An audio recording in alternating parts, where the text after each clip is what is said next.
kilichopita tulikuwa tuna semina ambayo ilikuwa inamtaka kiongozi kuwa mtu wa kuenda mbele kidogo ya wale anao waongoza. Na tulijifunza mambo mengi kutoka kwenye zile hatua za kuenda mbele kidogo kupitia maandiko ambayo yalikuwa yanamuonyesha Yesu alivyokuwa anaweza akaenda mbele kidogo ya wanafunzi wake. Na sababu tuliziona kwamba kuna wakati kama kiongozi unaweza ukawa na udhaifu na haupaswi udhaifu wako uonekane mbele ya wale unaowaongoza.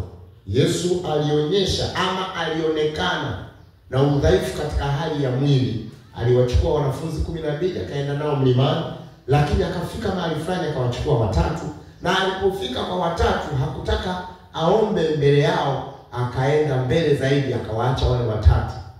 Na kule mbele alikuwa na maombi anayoomba ambayo wangeyasikia wanafunzi wasingemwamini kama kiongozi, kama walivyokuwa wanajua kwamba ni Masihi. Maana alikuwa anaomba kikombe kimwepokee, na alishawatangazia kwamba yeye atakufa kwa ajili ya ulimwengu, na sasa anataka akikwepe kikombe. Sasa wangeyasikia maombi hayo, kungekuwa na tofauti kidogo ya kuamini, ama wangepata kutetereka, kwa sababu walikuwa wanamwamini na wanamfuata kama kiongozi. Na ndivyo ilivyo kwa kiongozi. Hatakiwi awe anaonyesha udhaifu wake kwa wale anaowaongoza.